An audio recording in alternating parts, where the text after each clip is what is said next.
The Education Lounge podcast.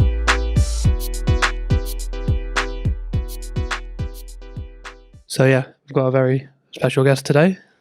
Yeah, so this is Elena. Hello from Camden Image Gallery. So Elena has been running a business for how long now? It'll be 9 years on the 6th of December. Yeah. So it was the 6th of December 2013 where we opened to the public. 2013, yeah. So it was roughly the same, well, like a few months, 9 months maybe, before we started our first location. I know we started at very similar times. How's it going? Yeah, it's going really well. Obviously, the first couple of years are always the hardest when you're setting up a business. But now, moving on into the 9th year, everything's going very well. Yeah. We've had when did we start, like, in comparison to, it was like... Well, I mean, technically 2007, when we were like tutoring in halls and things, but in terms of like an actual premises, like our first premises was 2014. Yeah. I think it might have been September, so which is like 9 months after the gallery opened. They're very similar timing. Similar timing, yeah. Yeah, we've worked together. We've seen how our businesses have grown together. Yeah. These two went to university together. We did. Yeah, we did. Long time ago.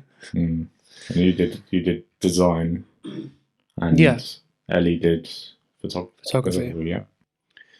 So for a brief period before, like, doing what we're doing now, I was freelance graphic designer for a little while, and then and then I asked PJ to design the Camden Image Gallery logo, which is the same logo that we still use now. That I still absolutely love. So thank you so much for designing such a brilliant logo. I'm quite proud of having that there. Yeah, it worked really well, and we there were lots of designs leading up to that to that point. It's such a key moment, I think, especially for. Yeah, it was one of my first like proper like designs that's actually still being used. Like, I've done other ones, like people at uni. I don't think they're using that company anymore, but yours is still going. Still in circulation. Yeah. The logo is printed on many things. Yeah. Proudly. Yeah. No, I really enjoyed that one. Yeah. So how was it starting up for you? Like, when you first opened, like, what sort of things did you have to do? Were there things that you had to do that you just didn't see coming, or?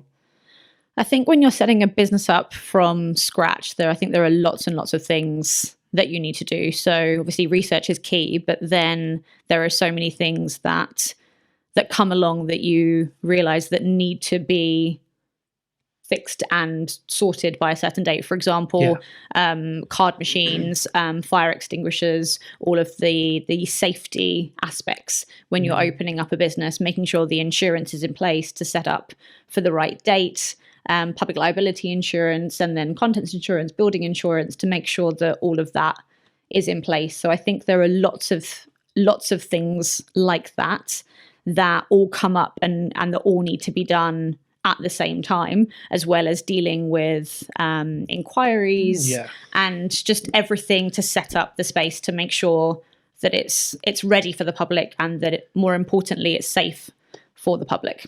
And you're legally covered. Of course. Legally covered, yeah. Which is one of the most important things when I think you're starting up any business, to make sure that all of the safety and legal points are in place. And that goes for any business that anyone wants to set up. It was similar. It was quite similar to ours. Like, with the first one in Seven Kings, ours was an old like newsagents. I think your building was as well, wasn't it? Mine was a newsagents too. Yeah. So, I mean, we have rebranded since, but we've had to map out the space. Think, I want this sort of area to be for like payments. This area to be like a meeting room. This area to be where my desk goes. And it's like, for us, it's like, where do the kids sit and like how many classes and all that sort of thing. For you, it's more, where do you want the artwork? Where do you want your desk to go? Mm-hmm. And what's the priority? Like, which space has the most I don't know how to word it. light or Lighting, yeah. or spacing, or it was important for me when redesigning the building where to put certain plug sockets. So Yes, that's something yeah, yeah. that when I was hiring spaces, so my background is photography.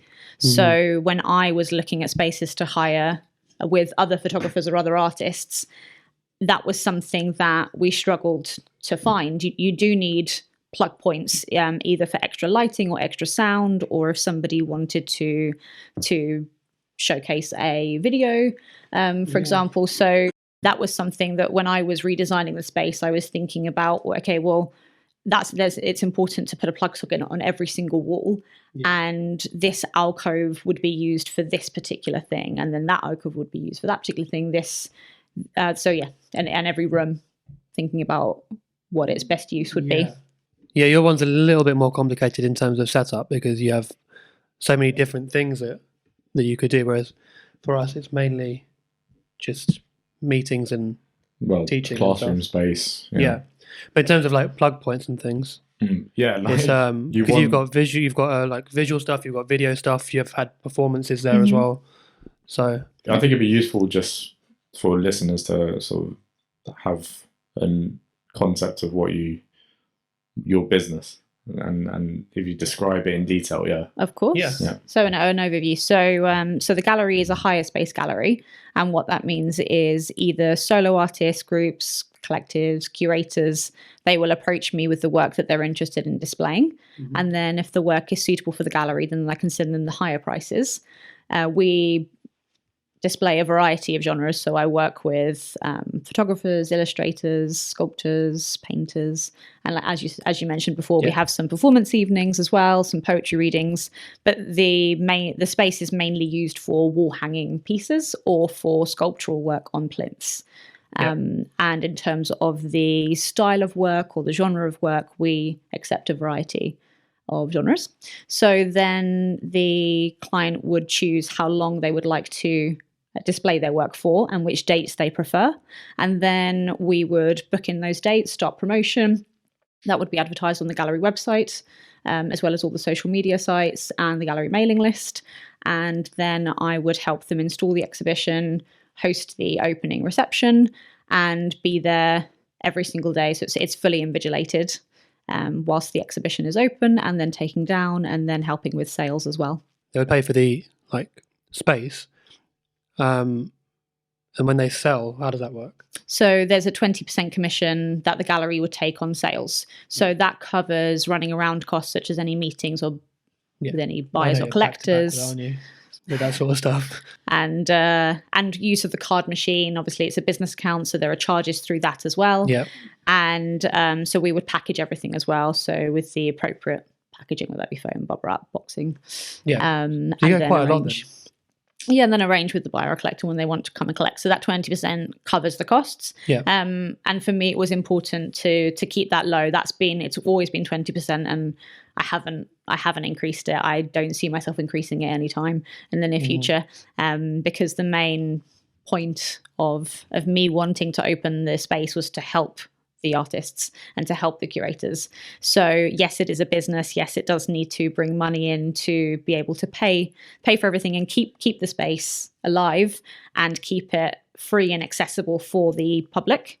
But the commission on sales covers those costs, and then the artist sits back and relaxes, and I put 80% into their account. Yeah. How much thinking did you put into, that 20% to start with, and did you sort of calculate or project? Well, I worked out what the average price point of the work being sold for, and then what that 20% would be, and what that would mean in relation to the business. So yes, that's what I kept it as. So, but my main income and the way that I can pay the rent and bills, staff, etc., that comes from the hire of the gallery. And then the commission on sales is an extra bonus. So sometimes it may buy 10 light bulbs, for example, and then other times it may pay for a lot more. Yeah, per exhibition.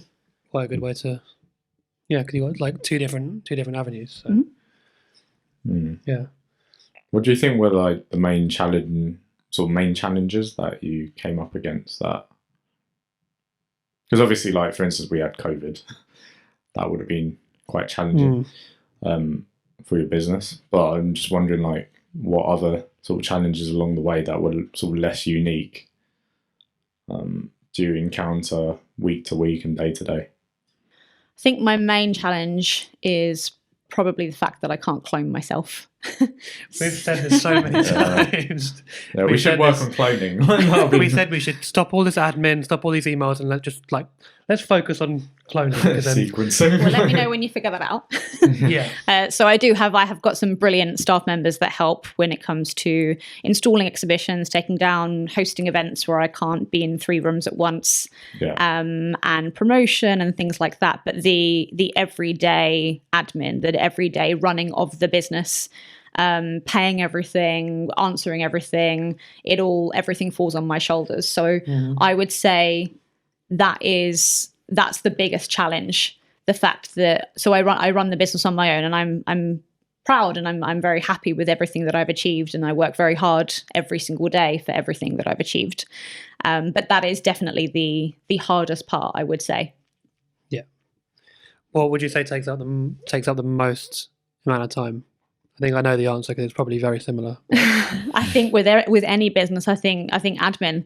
I think emails and meetings, phone calls, website updates, flyer designs, all of the admin based work takes up a lot of time with my business, and very similar probably to your business, to many other businesses, especially small businesses where there is only a small team that runs the whole show. Yeah. Have you looked much into like automation, like automating things? So because we've been thinking about it, things like Calendly, where we automate. Well, because it would work quite well for your one, because you could link it to your calendar, and then people can book in. You can read from your calendar and whatever else. I have considered that. And again, because it is just me, it does work better if somebody would contact me directly, because things change minute by minute. At the moment, just before we started speaking, I had availability, say, for example, in March 2023, but then I could check my emails after we're finished now, and that could be booked. So I think it still works better for me if somebody contacts me directly, especially because everything is so unique as well in terms of how long somebody wants the space. And also sometimes there might be clients that choose to hire the gallery for an extra day to take down the exhibition. Normally we can take down on the last evening before, as we close to the public. Takedown would normally take about an hour and a half. It's much, much faster, as there's no curation when it comes to taking down and packing up an exhibition. But so that's something that does frequently get added on. So that's something that I know I always keep a couple of buffer days of leeway. So that's something that would be harder for me personally to have on a calendar. Yes, I could block out those days, but then that would be confusing if somebody else had already hired that space would see the online calendar. So for me, it's better for them to contact me directly, and then I can let them know what's available and what's not. Yeah, fair enough. I think it's quite important for us to sort of stay quite disciplined in terms of when people can book in and can contact us. Obviously, we're a tuition business, so between like 4 and 7, it's not the ideal time to be taking calls. Saturdays, it's a bit hectic, and it can be difficult to answer sort of inquiries and stuff like that. So setting aside specific time for that sort of contact is quite important. Do you do that? Do you sort of, or do you have to sort of at any given moment, if you get a call, you've got to take that call? I do take phone calls at most Most days and most times. And I think with me as well, my business I work with a lot of international artists and a lot of international curators as well.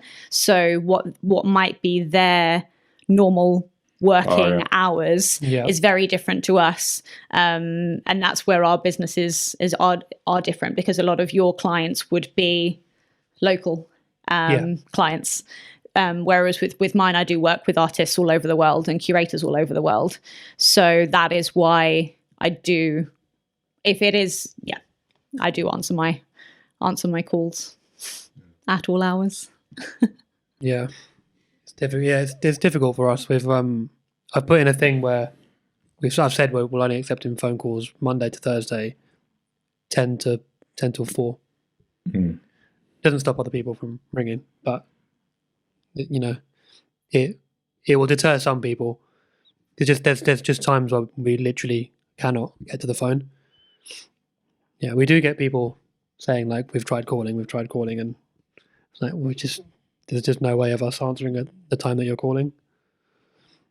Well, I thought it would be worth just talking more about like small businesses generally and their sort of important role in our economy, because most people are employed through small and medium-sized businesses in the UK, and it's something that's actually quite under threat, I think, especially in-person businesses, because we're a high street business essentially, so we actually have physical premises. What are some of the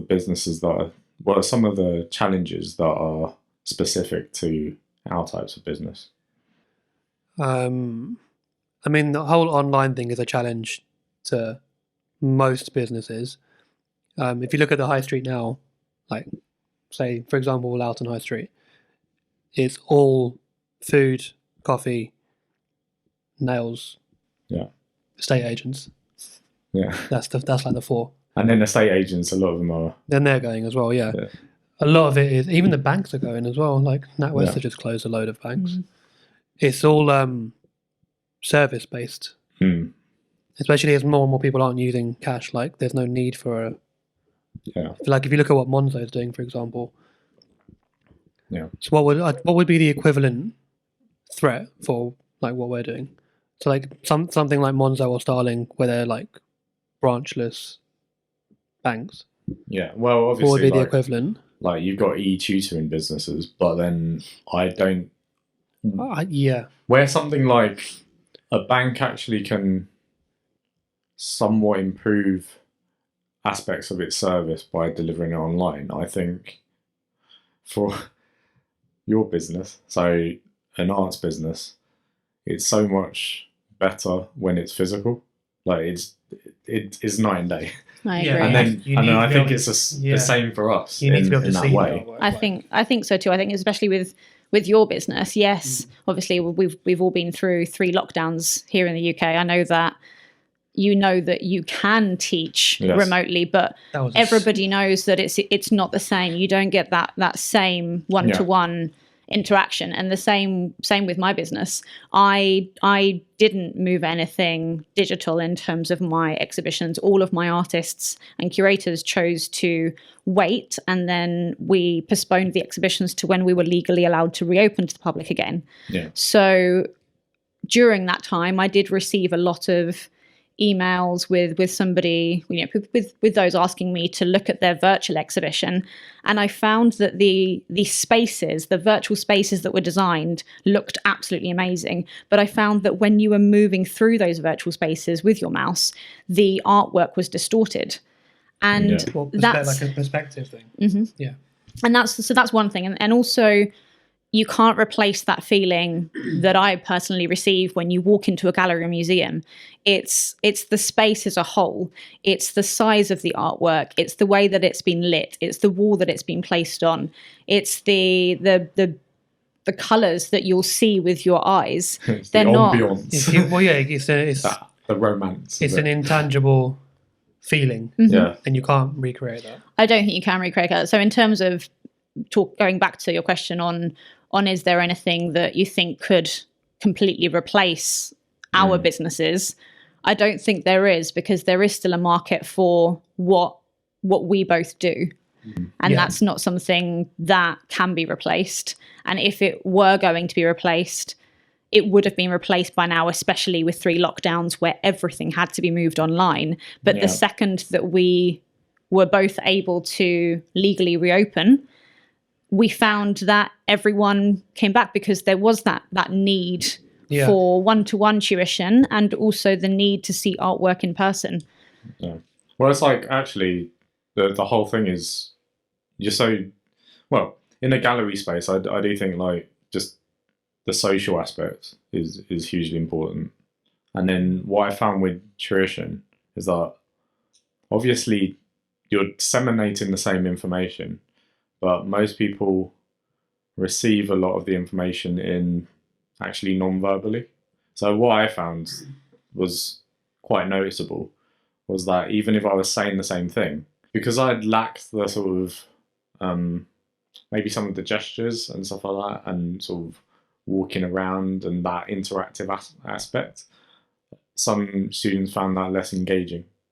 And I think that was, so we had some people who were doing really, really well before lockdown, and then they like fall off basically because of that challenge of actually learning online, and they just lose interest because it's just a screen. It doesn't feel the same. There's a layer of separation.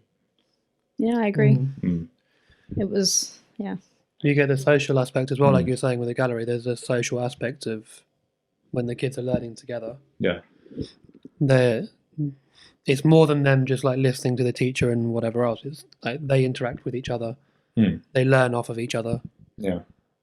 It was surprising because I learned a lot about the students during that time, because I was like, oh, I didn't realise how much they learn from just like hand gestures and stuff like that. But then, and I was trying to do similar hand gestures online, and just to help them understand it a bit better. But you still lose that, some of them just switched off, after time, because it's just not the same.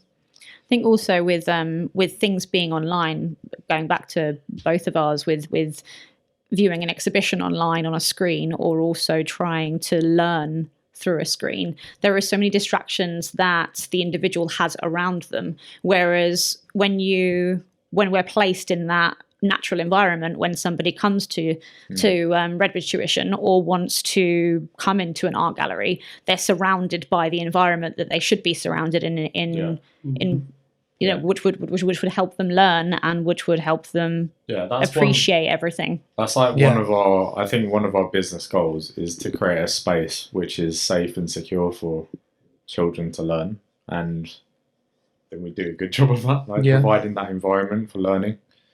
Because a lot of tuition centres, when you actually go inside, they're like small or unfriendly and not cozy, that kind of thing.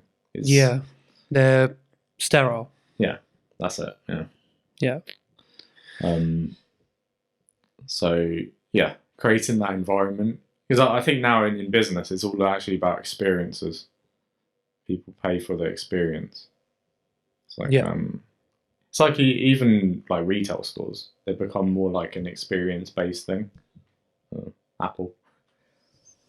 True. Experience. Yeah. And a lot of them.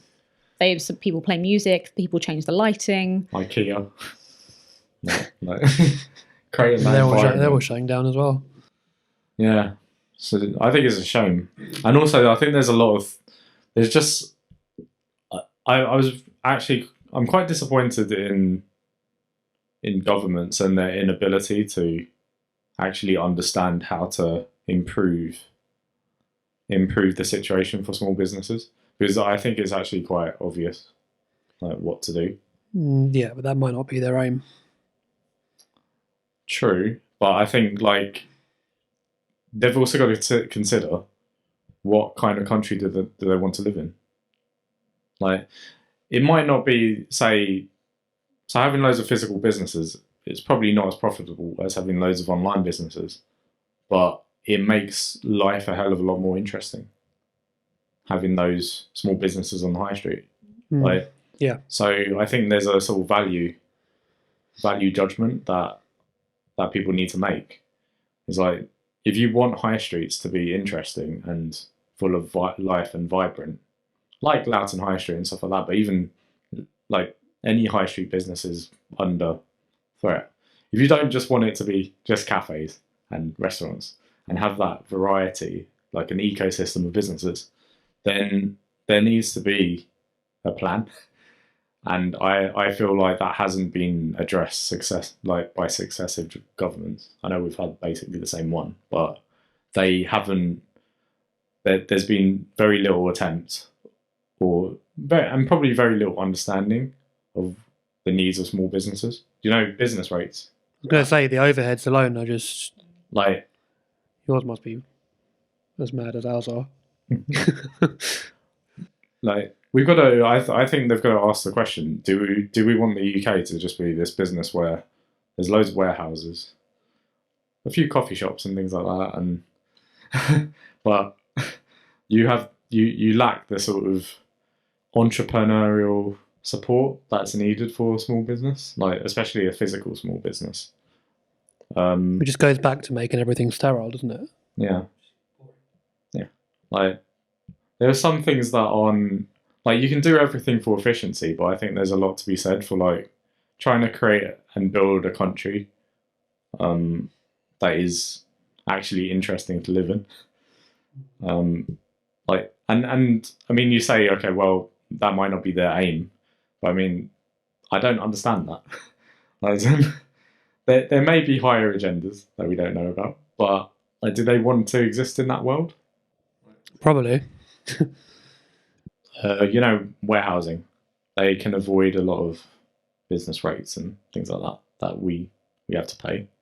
So that's a cheaper way of running a business, but it's also a lot less fun, like warehouse businesses, in terms of how they look and appear to the public. And it doesn't create that social feeling that we were talking about before. It's the same situation, just on like a larger scale.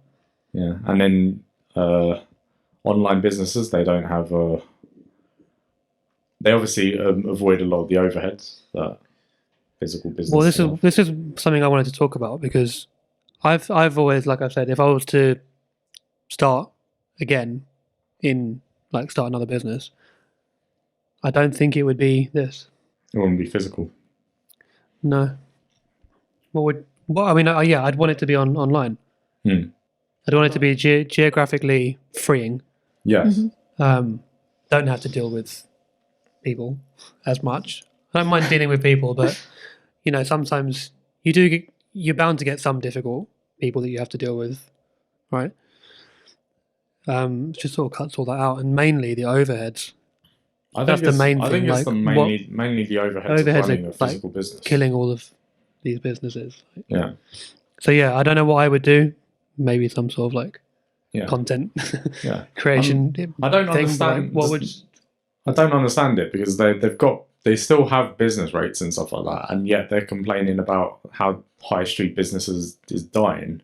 And I'm like, well, that's one massive barrier because it's extremely expensive. Like, so if you were to, I was a question to both of you. If you were to start again, would you do what you're doing now, or do you have something else in mind? I would do the same.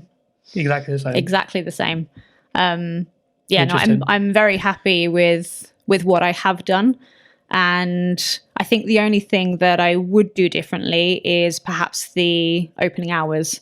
For almost 9 years, I have been open 7 days a week during exhibition dates to the public.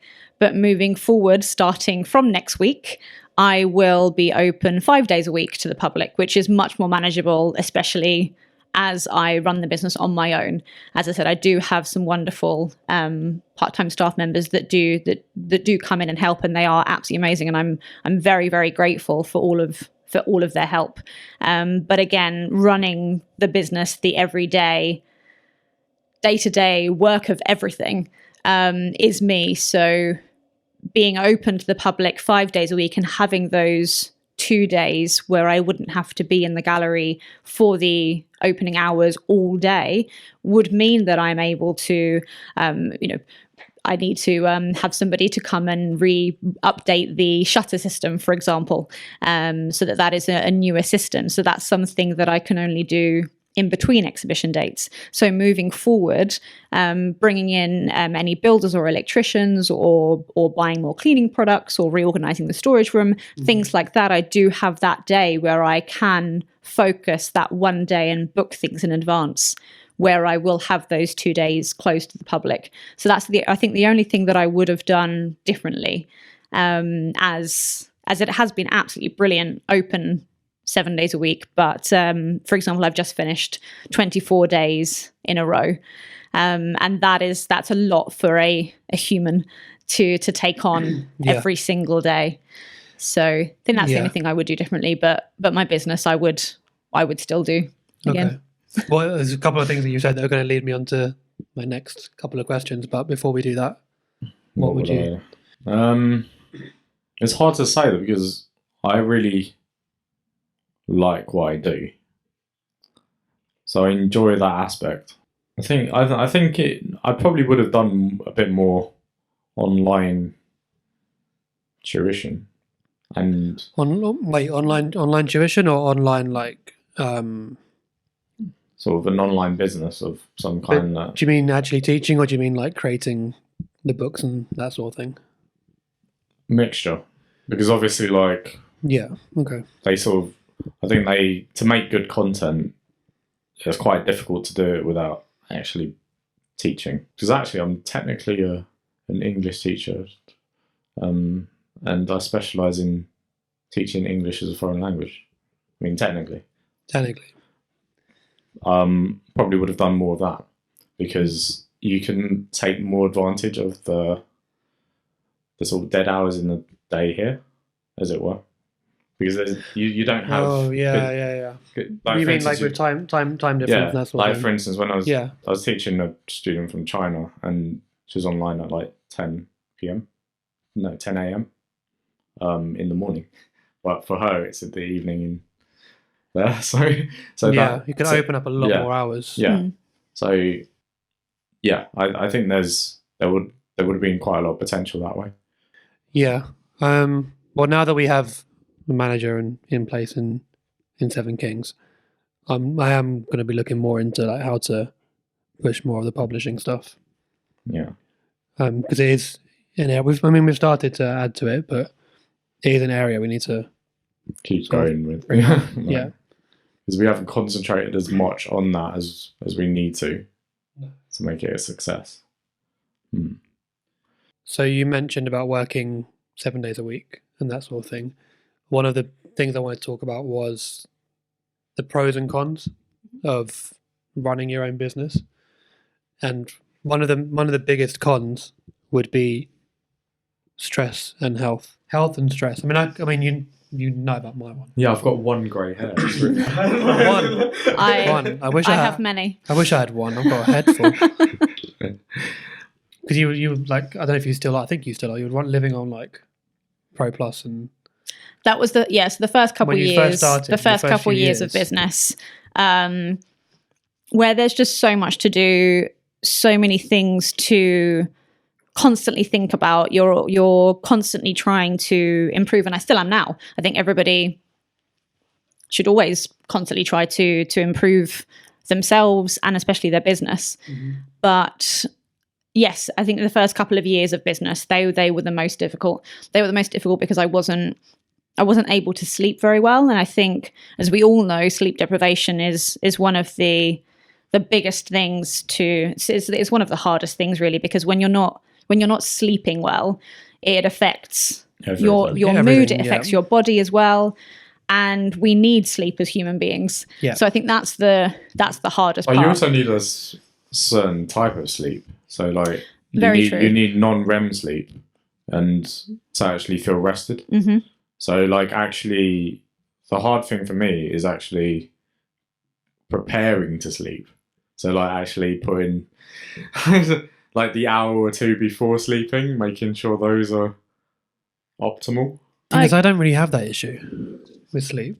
If anything, I sleep too much, but mine is probably dependent on like my condition and stuff. So it's a bit different. We'll talk about that in a minute. But yeah, I think sleep's not really been an issue unless there's something like major going on, like like going into lockdown and having to move 200 students, 200 parents, and like 15 staff, 20 staff onto an online, on 40 classes, 45 classes, onto an online platform that we didn't yet have in 48 hours. That was hella stressful. Very stressful. So weekends, calls. like when stuff like that happen, Yeah. I can't sleep. I'm like thinking like, how do I connect this and how do I do that and what's the best way of getting everyone to do that and not that, and so all that stuff goes on in your mind all the time. But on a day-to-day, week-to-week, I don't really struggle with sleep. So what you've just described is my life every single day. Yeah. And maybe that's also a difference between men and women as well, because women do tend to overthink, and I would say that I'm quite typical in that sense. I'm constantly thinking about everything, and because I care so much about the business and it is just me running the business, I am constantly thinking about what I can do or what I could do better, or how I can help the individual, or how I can change this promotional aspect to make sure that reaches more people, or how could I display something that would give it more light, for example, or no, I mean, I don't think that's just a woman thing, because I overthink 24/7. But you're able to sleep, so that's good. I'm I very am, jealous. but I'm usually tired from work, and like I've like from stress ended up in hospital like twice, and that condition where I can't take on all the nutrients of what I'm eating, and the way that your body works is that all that stuff gets repaired while you're sleeping. So if I haven't slept more than 7 hours, I'm ill. I have like aches and I feel sick. So it's different. Like I need to sleep for my body to repair itself. Of course. Well, it's great that you are able to sleep, because it's so important for everyone, and especially for you. It is one of the most important things. Yeah. My main thing's headaches. But... Yeah, you should really get that looked at. Well, I've had headaches all the my time. life. I've had headaches all my life, like ever since I was quite young. Like just sometimes for more than one day in a row. So you've had it since you were young. So would the day-to-day running of the business, do you find that Elevates stress it. makes it worse? Or that I don't even know, because like can't tell anymore. I can't really tell. Yeah, it's just a default way of being for me. Like even when I was doing the forest exam, so just entrance exam, I had a headache. Then I had to go home early. I used to on get that them at day. that, yeah. That age when I was doing those exams. Yeah. So not so much anymore. So maybe it is stress. I don't know. I don't know whether I'm just permanently stressed or whether I'm not stressed at all. Are you drinking enough water? He drinks enough water. I drink quite a lot of water, yeah. Yeah. I say that. 'Cause Apparently 9 out of 10 headaches are caused by dehydration. That's another issue. I also get very hot though. Like, so for instance... But that causes dehydration. Yeah. But it's annoying because, like, we were just talking about, like, restful sleep. I can't drink too much water. Like, for obvious reasons. Yeah. You have to cut it off, like, an hour and a half before you go to bed. Yeah. And then, like, but if I do that, then I know that I'll get too hot. So then I also need to cool the room a lot. So, which is difficult. So, because obviously I'm married. So, I'm going to consider the other person a little bit. And I can't cool the room too little much. bit. Like, Just a little bit. yeah. But, yeah, I've got to drop the room temperature quite a lot to actually... It's weird, even in winter. Like, I find winter too hot, let alone summer. I have like four fans in summer just to keep it optimum temperature to sleep, and then drop it in winter too. So it's just too hot everywhere. So maybe it's something to do with that. Like I'm just slightly warmer than most people. Maybe. But so I get dehydrated despite the fact that I drink quite a lot of water. Yeah. Similar, but for different reasons for me. Yeah. Yeah. So stress, health is quite a big issue when you're running the business, especially when you're starting, like you said, 7 days a week when you started. What else have you found? Not stress wise, but like downsides of running your own business that you can think of. Well, we've covered sleep. That's the main thing for me. So it took me, as we were saying before, my gallery used to be newsagents. So it took 10 months to convert it into a gallery space. So within that, the reason it also took 10 months is because there were 2 spaces on the ground level and then one space in the basement level, as well as a kitchenette and a bathroom. And when the builders and the electricians were in ripping up the floors and the electricians were feeding wires through, they thought, well, surely upstairs mirrors downstairs. And we discovered a whole new room, which was incredible. The council didn't even know it existed until I called and told them. Thankfully, my business rates didn't go up. So that was a blessing. That's surprising. But we had this whole new room. That room was filled to the brim of concrete and clay, and that itself took 6 months to remove everything square meter by square meter, because they had to take off the floor that they had put upstairs, so that everything could be removed bit by bit. So within that 10 months of setting up the space, I would say that's where I stopped sleeping. So I think because there's so much to do, even though my business opened to the public on the 6th of December 2013, it's really been from January 2013 where I feel I started the project of Camden Image Gallery. So that would be for me where I stopped sleeping. So really, I haven't really slept in a decade.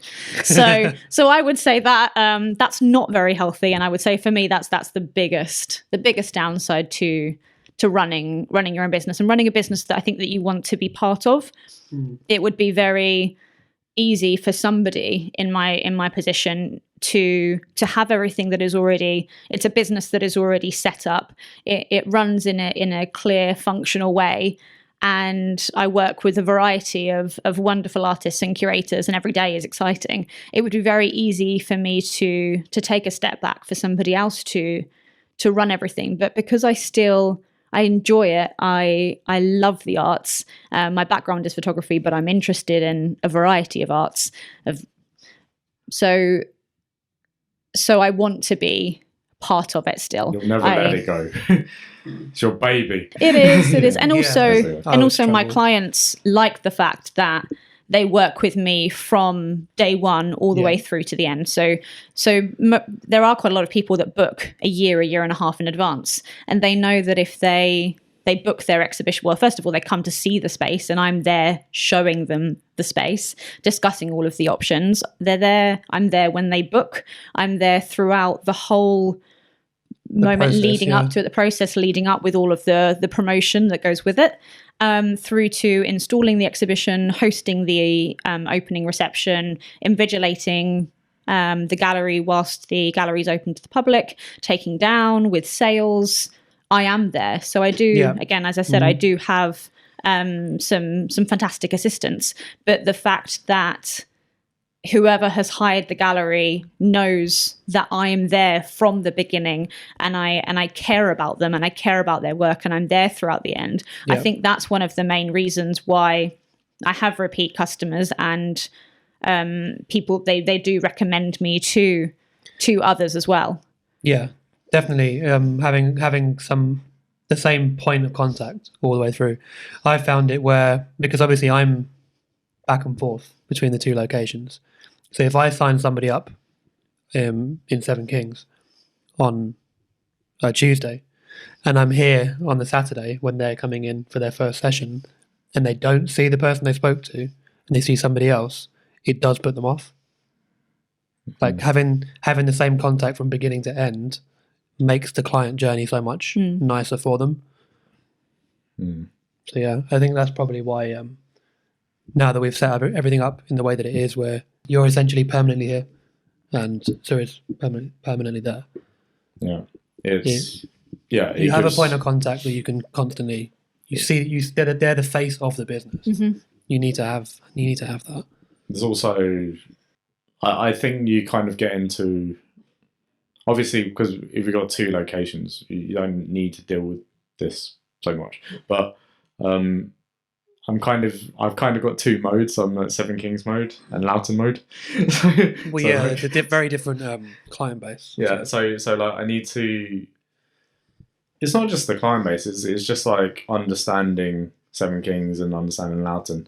So obviously, just knowing that you're in one place and you're like, okay, well, that's my responsibility, is better than shift. You're kind of in between worlds when if you're managing multiple locations, which is what we were doing for a good 2-3 years. And I think that made it very, very challenging, and it made it difficult to understand each centre. Like, whereas like here, Loughton, I understand like the back of my hand. I know all the students.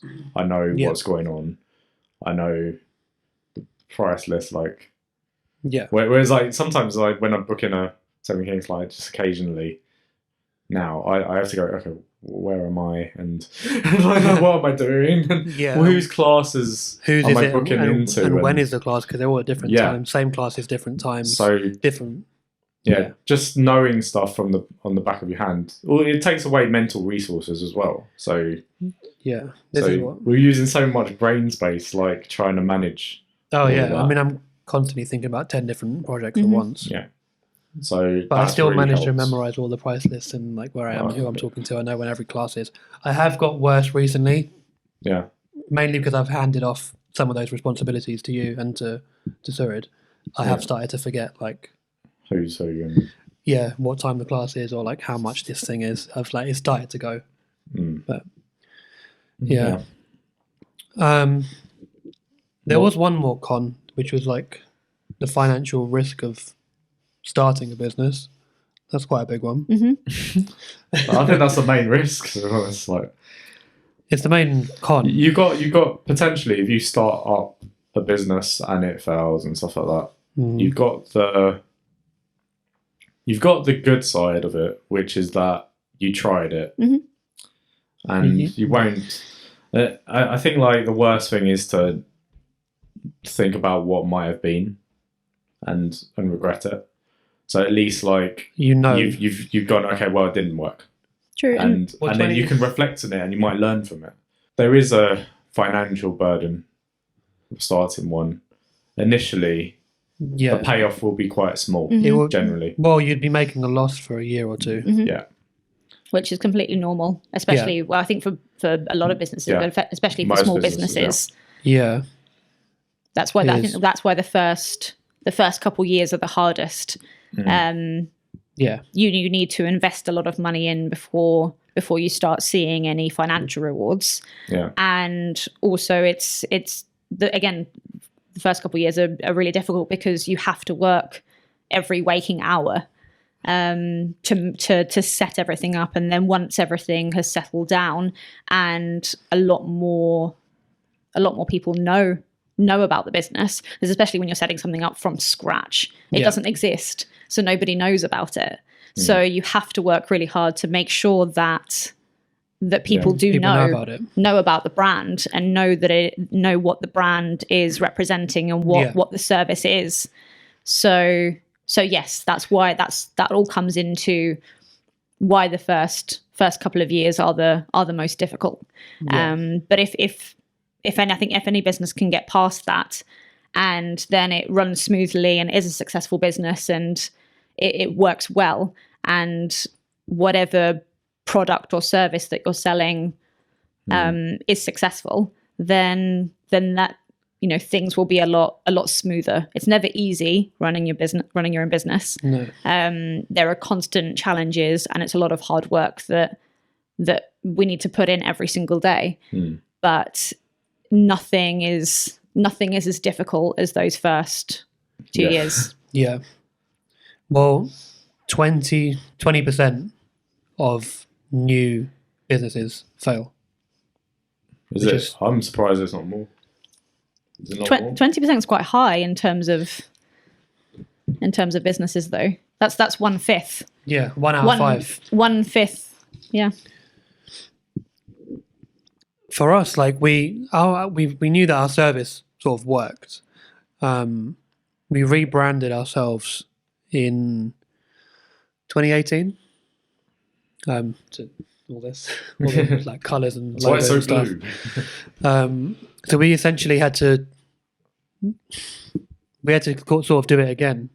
Like people knew the original name, and we had a brand, but it wasn't like a strong brand identity like we have now.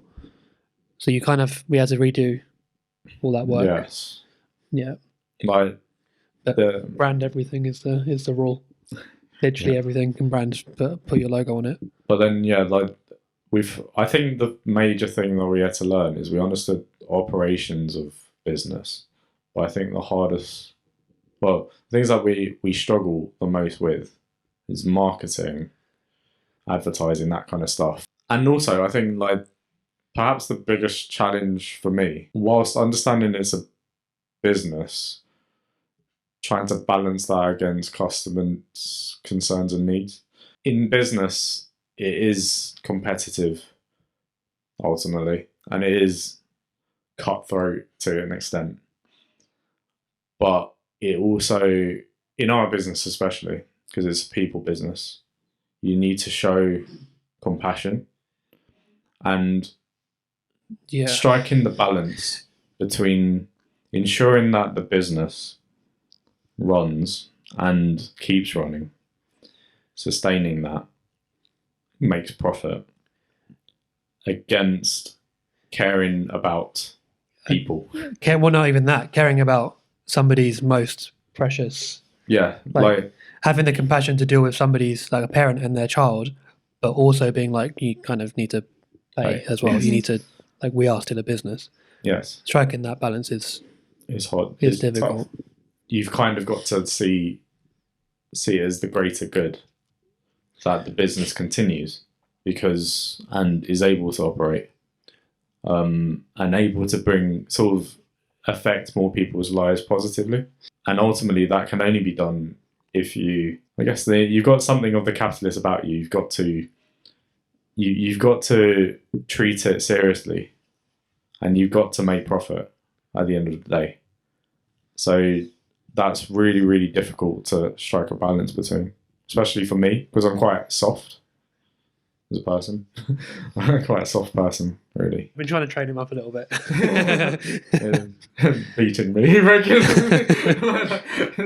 No, just there's some things you just need to be firm with. Yeah. Just not you, but like just generally when Just you're dealing with generally, like this specific thing, like you can't approach that softly. You need to be like, no, this is what is going to happen or not going to happen. But then you've also, like, the thing is that there's also moments when it's like, it might not be the best thing for the business, but it's an important thing for the business. You've got to run it with some, like any business like this is important to not come across as too mean, as it were.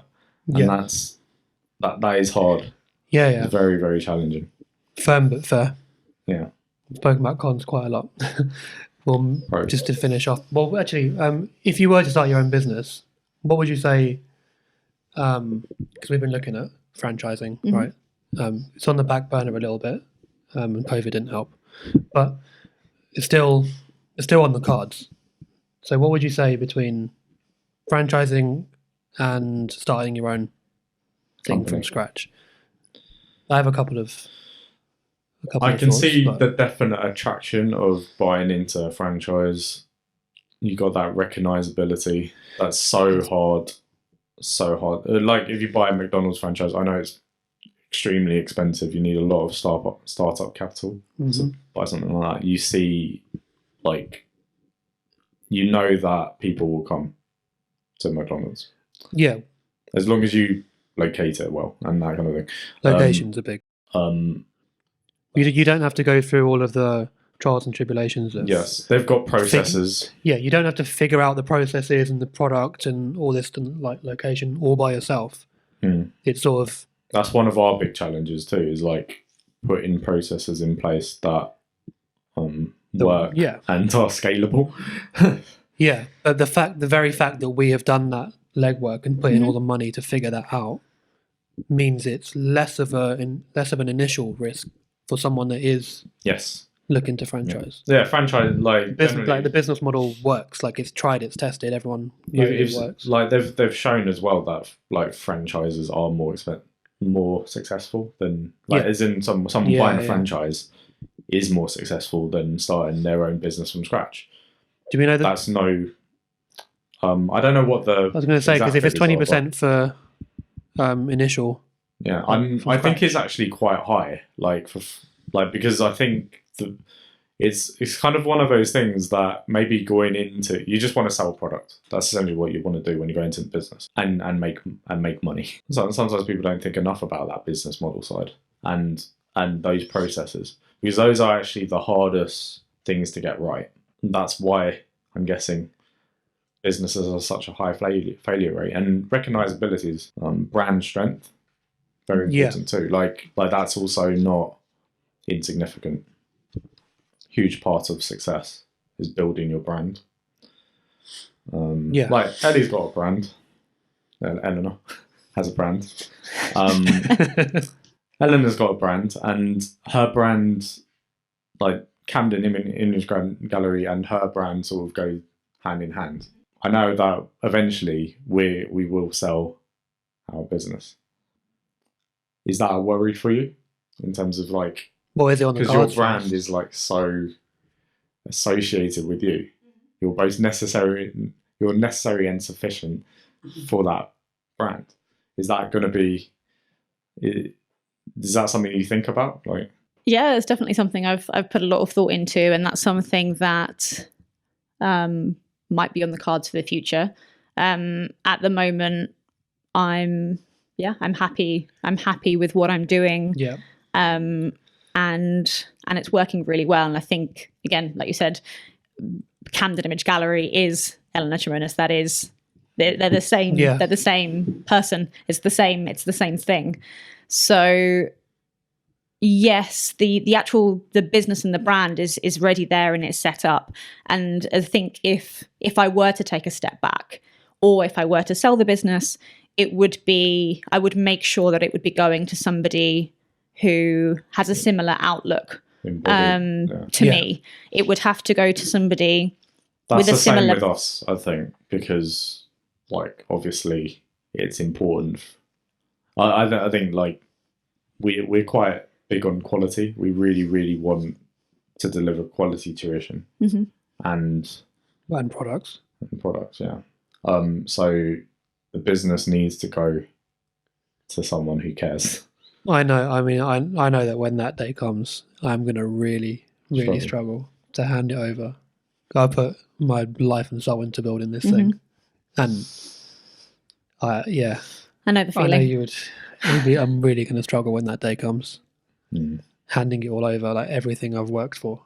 And the weird thing about it is as well, when you sell a business, it needs to be at the time when your business is doing the best it possibly the exact can be. point where you don't want to sell it. Yes, is where you should sell it. So that's going to be tricky. Yeah, but I'll try and say. I'll be like, now's the time. Yeah, and I'm going to be saying no. Now is the time we should be building more. Yeah, I can see it. Yeah, I know. I'm aware it's going to happen, and I know my response will be the same. All right, just to finish off pros, we've said a lot about like some of the downsides of starting or running your own business. What are the main benefits? I think just knowing, being proud of the achievement. I think when you do start something up from scratch and you work really hard to get where you want to be, and that continues, and you have big obstacles like a pandemic, for example. And that's one of the biggest obstacles that many businesses have shared.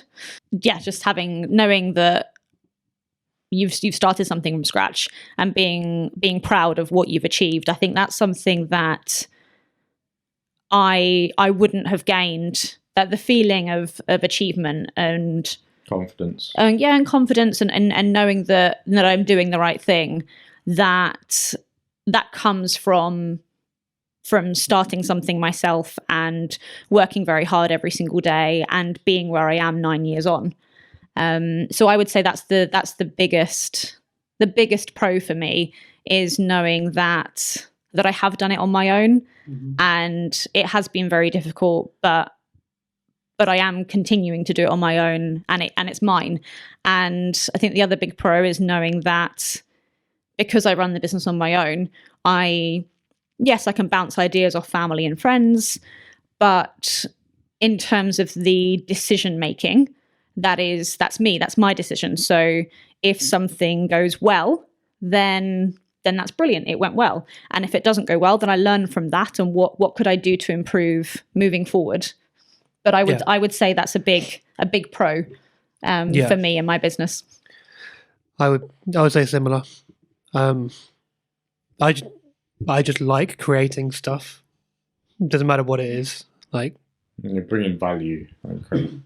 That's like it's probably my favorite thing, is just like the effect that your business can have on others. Like on a sort of higher level, we can employ people. So that brings that gives people a living. Mm-hmm.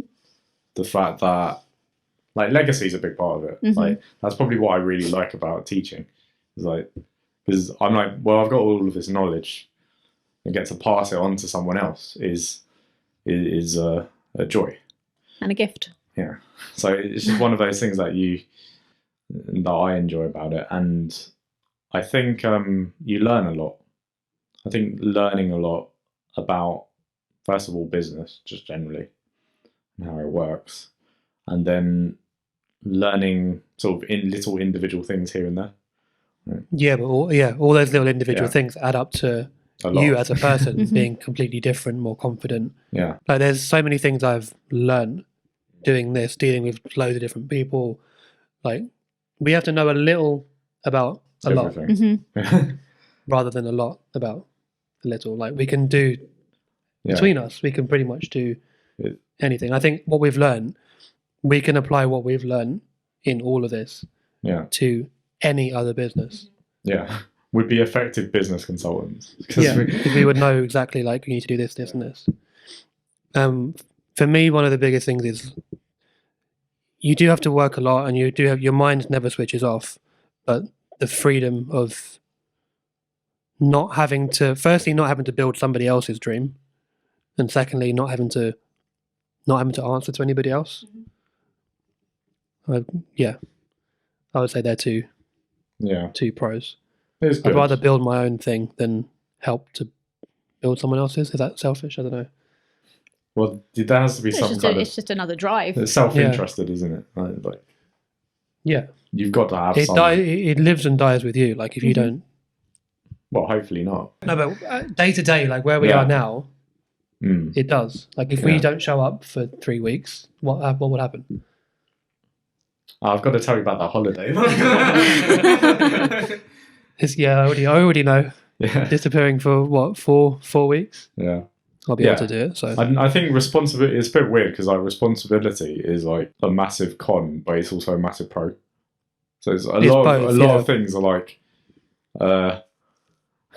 we've got a sort of I feel like business owners they kind of want to torture themselves in a way. Like, so they know like how difficult it is. There's so many challenges, but they're also addicted to that challenge. Yeah. And that's quite, I think that's kind of more naturally inbuilt. Yeah, I mean, the way that my mind works is I need to figure out stuff. Yeah. I need to figure stuff out. Yeah. I like having all the different challenges, and I love it when I can solve one. Yeah. Just like a bunch of puzzles that need to be fixed.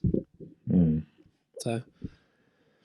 And sometimes people end up moving jobs if they're working for a big corporation. They sometimes move jobs because they're not being challenged enough. Yeah. And in a business, especially running a small business, there are so many challenges constantly. Yeah. So no one can ever be bored running your own business, because there is constantly something new and exciting to figure out. Mentally stimulating. Yeah. It's like you grow to actually, from running business, you grow to respect other businesses as well. So like even though in like most businesses may be simple in a way, or certain businesses may be perceived as simple, It seems simple. nothing is simple. Nothing is simple. Like even a nail business or something like that, it's immensely difficult to get correct. Well, the only way to make something simple to the end user is for a whole load of complicated stuff to be going on Behind the in the scenes. background that they can't see.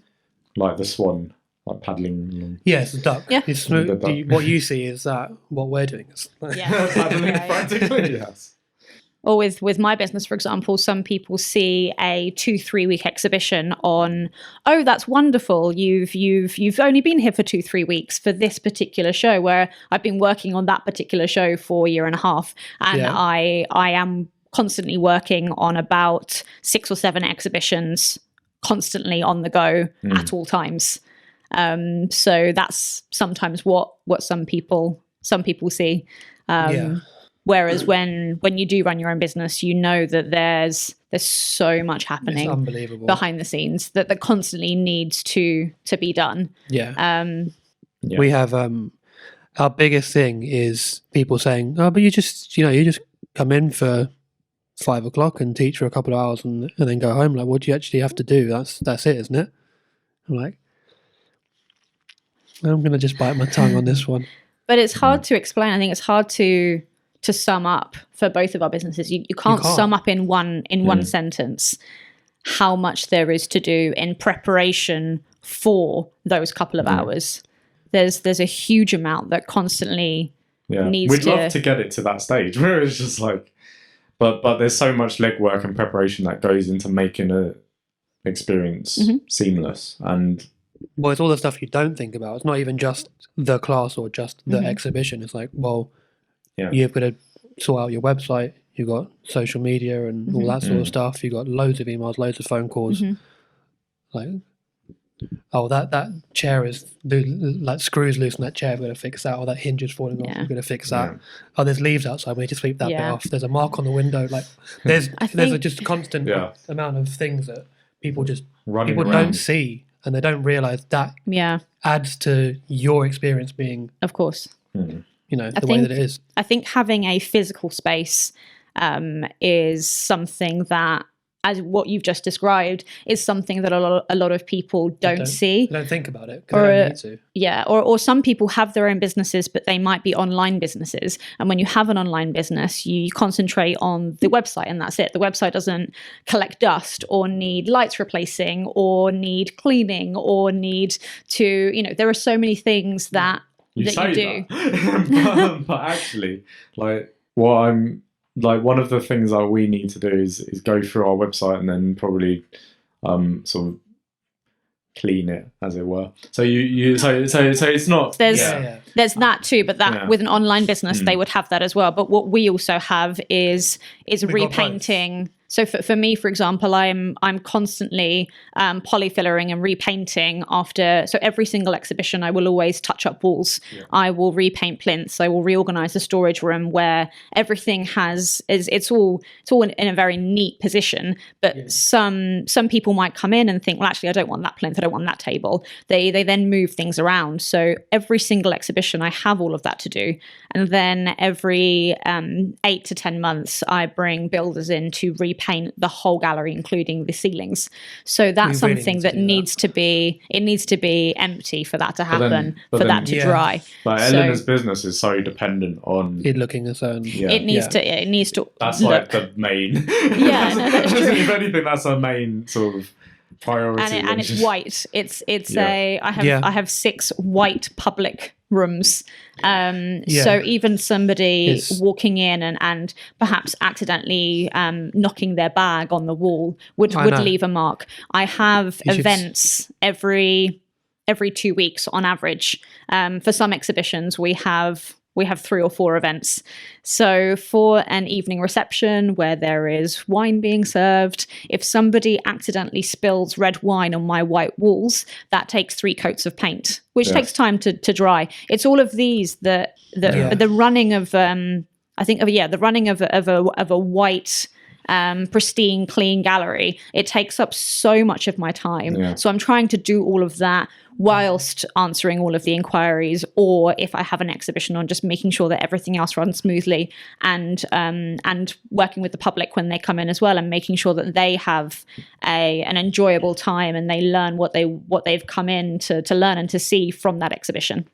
Yeah, I think our space is completely white, but filled with children. So An extra challenge. And we've got whiteboards with pens. So if you go in that room afterwards, maybe you've seen it already. You probably have. There's pen marks all around, and then when people are like using the boards, they'll lean on the wall and they'll be like that. Or they'll So put their nice. feet on the wall. And there are literal footprints on our wall. Yep. I don't know how that's possible. There are footprints on my walls too from evening receptions. So people just stand like Yeah. Stand and sometimes put their leg up without realizing they're having a nice time. They have a drink in their hand. They're speaking to the artist.